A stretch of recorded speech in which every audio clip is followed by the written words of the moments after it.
Esse não é um momento fácil, é um momento que o nosso coração está apertado, um momento de despedida, mas nós estamos aqui para celebrar uma vida muito bem vivida, a vida de um amigo, um pai, sogro, esposo, e como todo aquele que vive nessa terra, tem seus altos e baixos. Mas foi um homem que teve coragem de viver. A Flúvia escreveu aqui para nós algumas palavras do seu Carlos, falando sobre ele. No dia 18 de novembro de 1950, nasceu na cidade de Santa Inês, Maranhão, Carlos Alberto Sobrinho, o filho primogênito de Francisco Alves de Souza e Maria Nazaré Alves de Souza, o nosso Carlinhos. Foi criado na roça, mas nutria em seu coração a vontade de estudar, ser médico, a ponto de seu pai contratar um professor. Aquele menino inteligente passou a ser chamado por todos de doutor. Quando entrou na adolescência, saiu da roça e foi morar na casa dos tios para estudar. Para se manter economicamente, estudava. Em 1970, com a abertura da Transamazônica, ele, como tantos, veio para o Pará. Conseguiu emprego no INCRA, em Medicilândia, conheceu a jovem Francisca, com quem se apaixonou, vindo a constituir com ela uma família. Quando a sua primogênita Flúvia nasceu, ele e sua amada decidiram vir morar em Altamira, em busca de melhores condições de vida. Aqui nasceram seus 3 outros filhos, Cássia, Fernanda e Carlos Eduardo. E Carlos Eduardo. Eles cresceram e constituíram suas próprias famílias, chegando os netos Felipe, Clara, Sami, Maria Eduarda, Júlia e Maiara. Maiúri. Há pouco tempo aceitou Jesus e a fé marcou seus últimos anos, rendendo pérolas. Eu sou crente. Essa era uma frase forte que ele dizia. Aproveita que eu estou vivo. Trabalhador, trabalhou até seus últimos dias já doente. E essa é a certeza que ele tinha, o céu. Precisamos crer nessa certeza do reencontro. Sentiremos saudades do homem alegre, sorridente, do pai, do sogro, do avô, do irmão e do amigo. Na verdade, todas as vezes que eu encontrei o irmão Carlos, eu sempre me encontrei sorrindo. A alegria era a marca do seu Carlos. Era um homem que amava a vida e, como tal, deixou esse legado para nós, a alegria de viver. Não devemos aqui nos entristecer, porque ele viveu muito bem a vida. E nos seus últimos anos, ele fez algo que ele queria.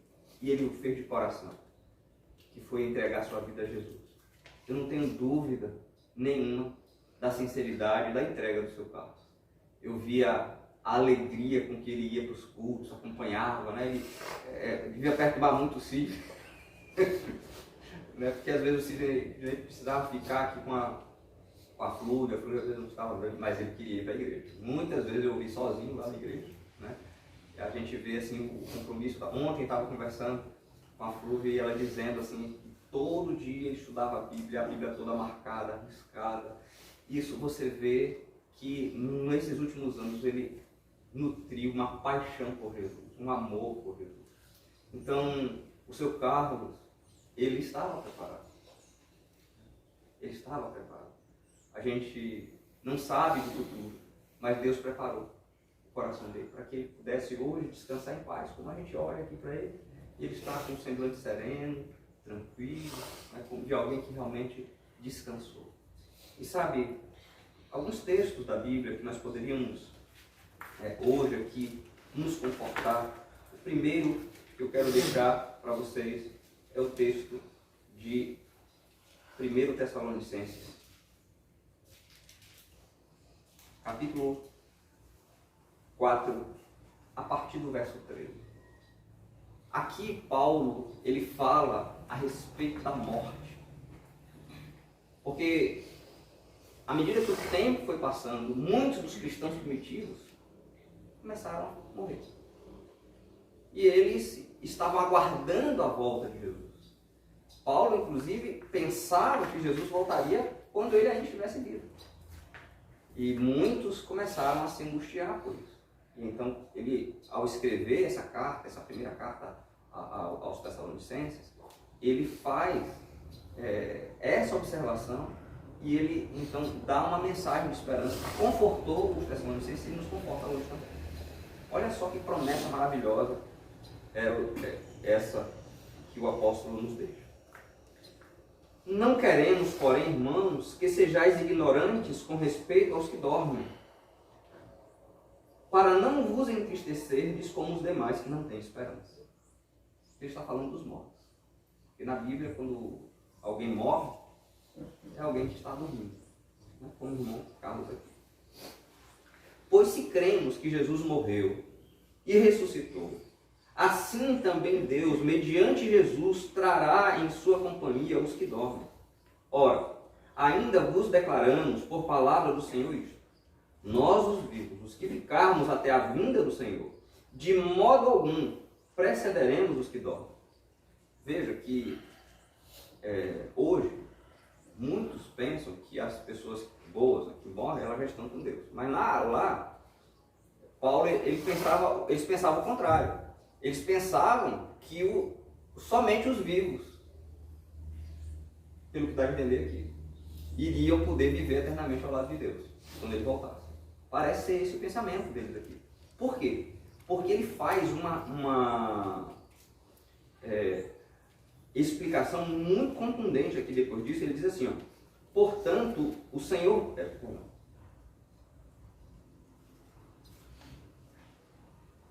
ora, ainda vos declaramos isto, por palavra do Senhor, que os vivos, os que ficarmos até a vinda do Senhor, de modo algum precederemos os que dormem.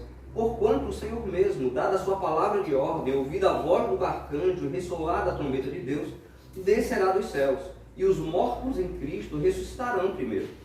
Depois nós, os vivos, os que ficarmos, seremos arrebatados juntamente com eles, entre as nuvens, para o encontro do Senhor nos ares. E assim estaremos para sempre com o Senhor. Então, a recompensa e o encontro com o Senhor será com todos, em um mesmo momento. Essa questão da recompensa, a gente vê, por exemplo, na vida de Daniel.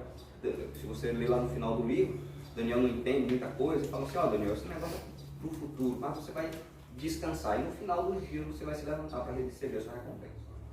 Né? Então ele diz lá no final do capítulo 12 de Daniel que a recompensa dele seria no final. Agora, existem algumas coisas curiosas na Bíblia a respeito dos mortos. E uma delas é uma das bem-aventuranças que aparece no livro de Apocalipse. Muita gente tem medo do livro de Apocalipse, mas o livro de Apocalipse é um livro que tem muitas mensagens de conforto. E uma delas, ela é curiosa. Porque veja o que diz no capítulo 14, verso 13.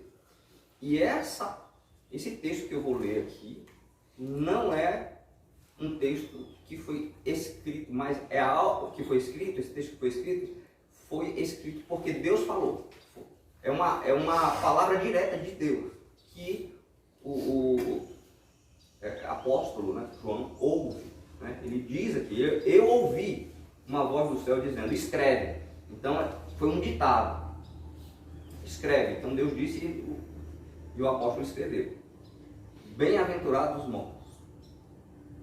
Então, você nunca pensa, como é que um morto pode ser bem-aventurado?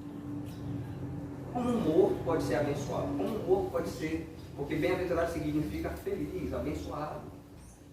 É isso que significa bem-aventurado. E ele diz aqui: bem-aventurados os mortos que desde agora morrem no Senhor, diz o Espírito, para que descansem das suas fadigas, pois as suas obras o acompanham. Então, feliz é aquele que viveu na presença de Deus. Por isso é bem-aventurado. Por que as suas obras o servem? Porque a memória que nós temos aqui, da vida do seu Bacabal, vai nos acompanhar. Essa não morre.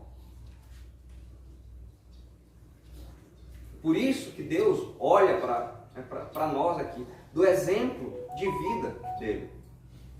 Por que choramos? Por que nos entristecemos? Porque teve um homem que viveu, que fez parte da nossa vida.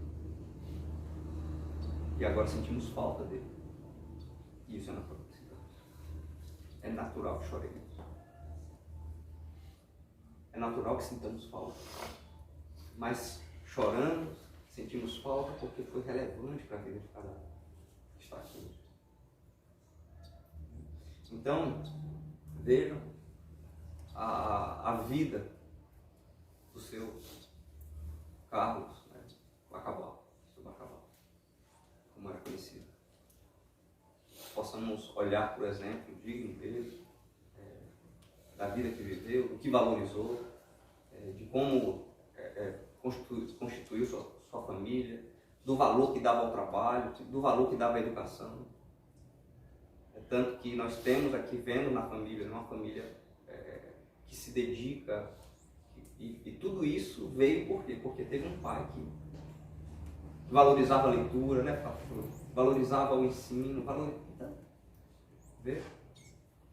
E sabe o que me emociona? É que o seu Carlos, ele não conseguiu o sonho dele de ser médico. Mas tem um neto, né? É o que eu ia falar. Mas tem um neto. Ele tinha muito orgulho desse neto. Você vê o sonho do avô se cumprindo na vida do neto. Um sonho que ele teve lá na roça, né? Lá na base, lá no campo ainda, sem estrutura. Mas ele sonhou. E você está cumprindo o sonho do avô. E ele com certeza tinha muito orgulho de você. Por isso. Eu concluo com as palavras de conforto do capítulo 21 do livro de Apocalipse. João, ele teve uma grande visão. Uma visão dessa terra. Mas não dessa terra como nós a vivenciamos hoje. Com suas lutas, com enfermidades, com tristezas, com perdas, com violência, com insegurança. Não. Olha só. Essa visão que ele teve. E essa é a visão que o irmão Carlos tinha no seu coração. A esperança que ele tinha guardado na sua alma. Eu gostaria que você se confortasse com essa esperança. Que o irmão Carlos nutria em sua alma, em seu coração. Que nutre em meu coração, no coração de Túlio, no coração do Cisne, no coração da família. João, ele disse que ele viu um novo céu e uma nova terra. Pois o primeiro céu e a primeira terra passaram e o mar já não existe. Eu vi também a cidade santa, a nova Jerusalém, que descia do céu da parte de Deus, ataviada como noiva adornada para o seu esposo.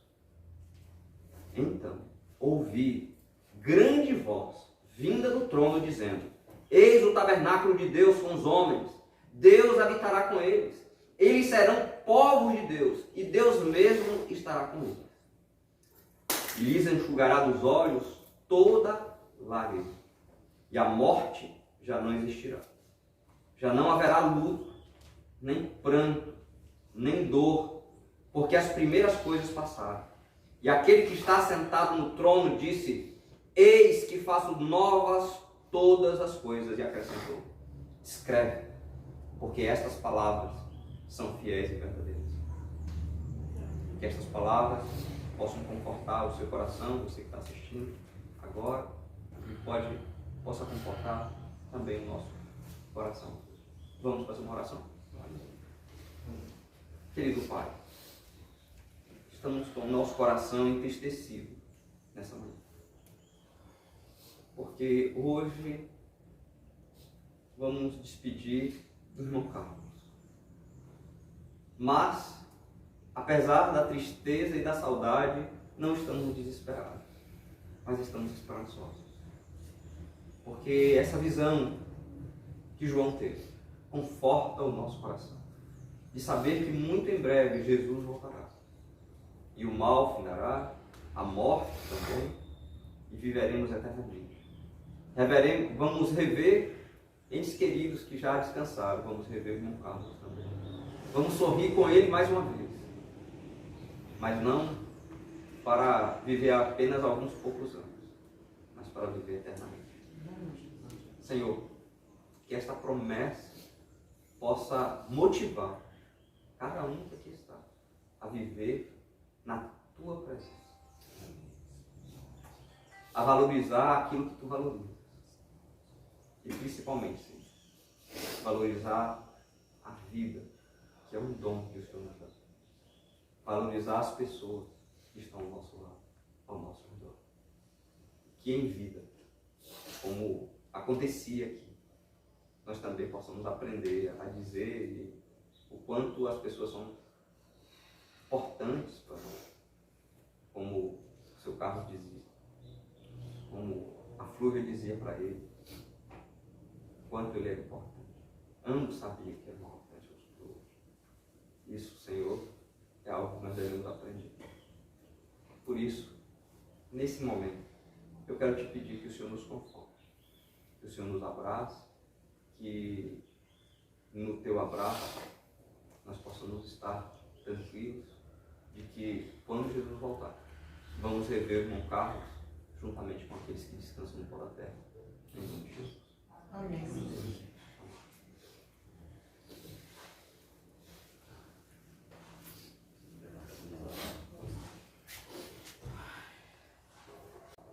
Eu tive a grande felicidade de, durante 47 anos, ter um pai.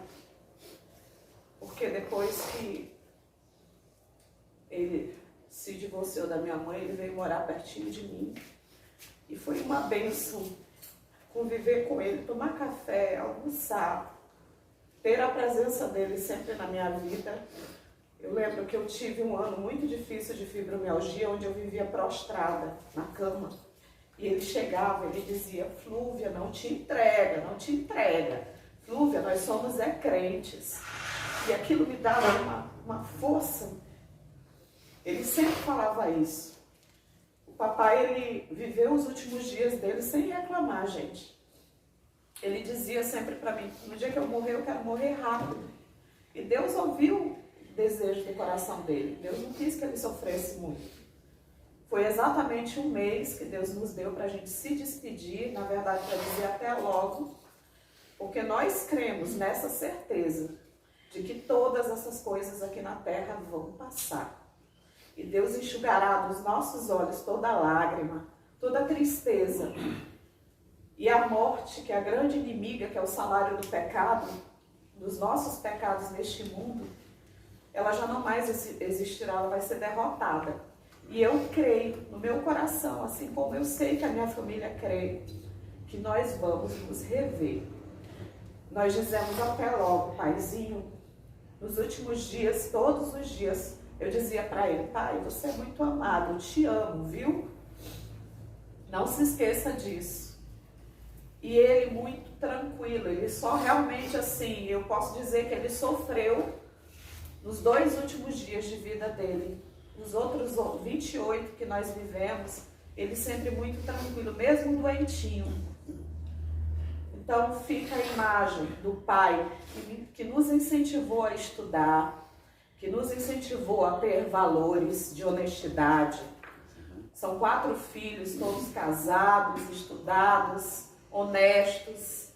Porque eu acho que nesse mundo onde as coisas têm preço, papai, juntamente com a minha mãe, nos ensinou valores. E assim, dói, a despedida sempre vai doer. Eu já começo, desde ontem, eu estou vivendo já a saudade. No meu caso, no caso do Sidney, diariamente, porque a gente estava sempre com ele. Às vezes rindo das histórias de Bacabal, que eu disse para ele, pai, eu vou escrever um livro com as histórias de Bacabal. E eu lembro sempre da risada. Ele não era um homem muito de demonstrar afeto em palavras, mas eu lembro que em dezembro ele falou, filha, a pessoa que eu mais amava no mundo era meu pai, mas hoje é você. E Deus me deu esse privilégio, porque é um privilégio, gente, não foi um peso. Durante 30 dias eu tive o privilégio de cuidar do meu pai como ele cuidou de mim. Sempre. Como cuidou dos meus irmãos, sempre. É importante ressaltar que o tanto que era autêntico, maranhense nato, você falava da família, do pai, dos irmãos.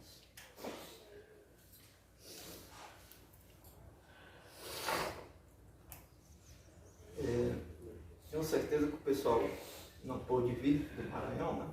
Mas assim, o pessoal muito assim, comunicativo com a gente, com o seu que foi muito solitário. Né?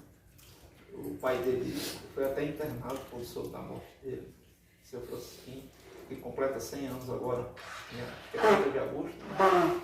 E assim, toda a família, que é imensa família, São Luís, todos ali, e que tinha ele como doutor. Um carinho enorme pela família, sempre falou muito. E como a Flor falou bem, né? O café da manhã, ele demorava mais tempo.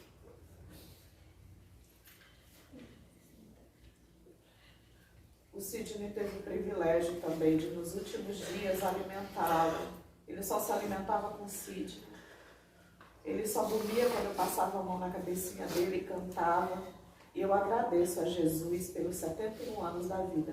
Nosso sentimento aqui é de saudade e de gratidão. Em nenhum momento eu não quero saber por quê.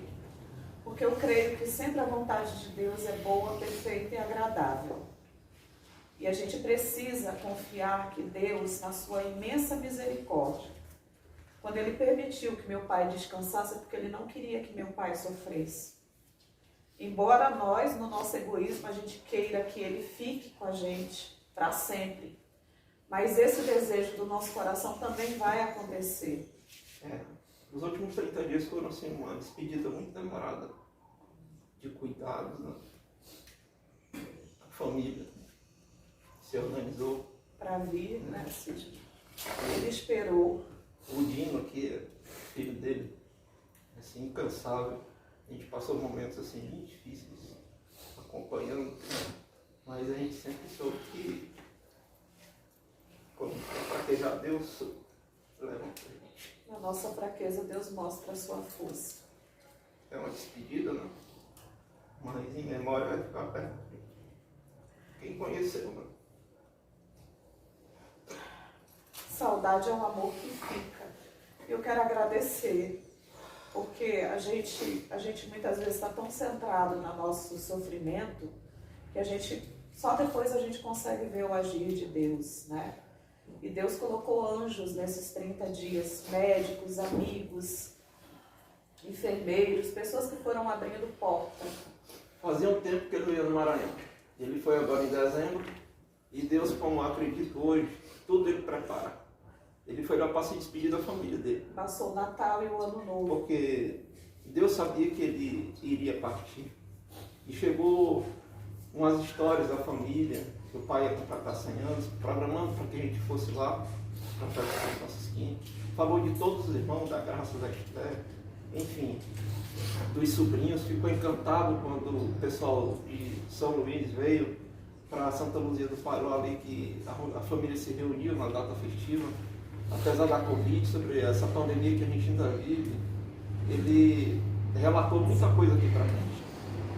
Então, ele, na alegria de saber que o pai ia completar 100 anos, né, esses últimos dias dele aqui com a gente, ele sempre falou, né, até a dona Francisca, quando chegou aqui veio no hospital, falou: você está falando igual seu pai.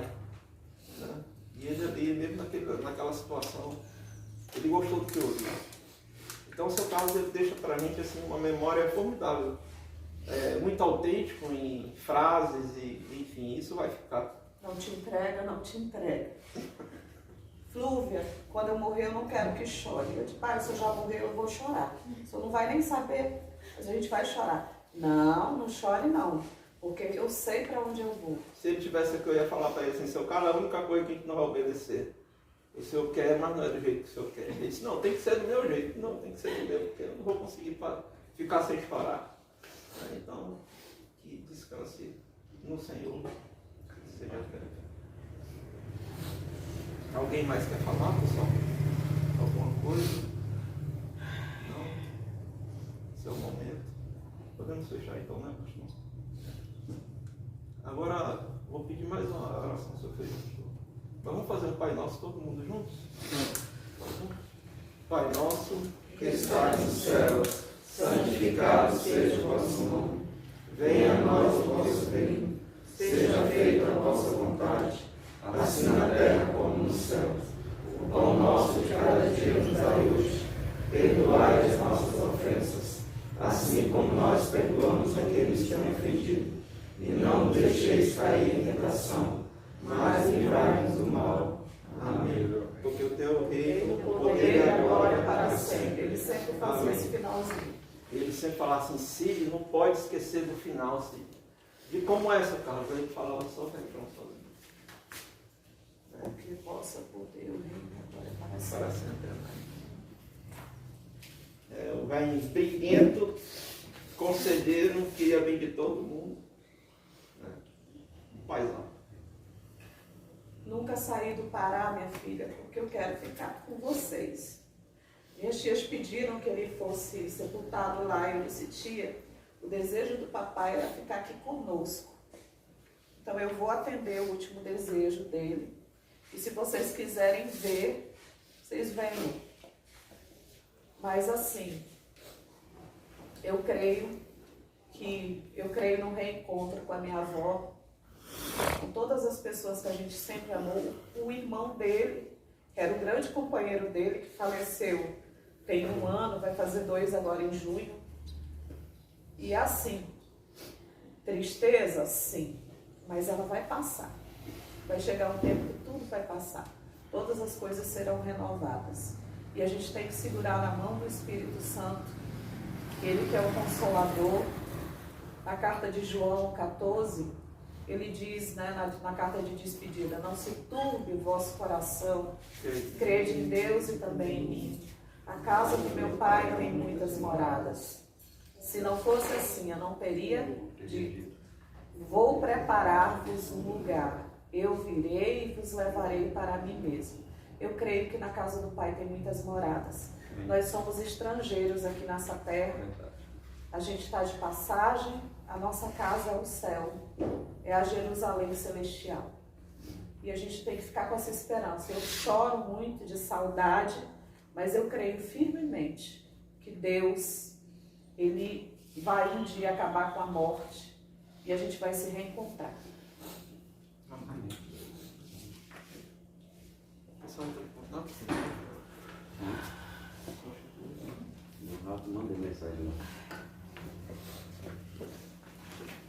Espera aí.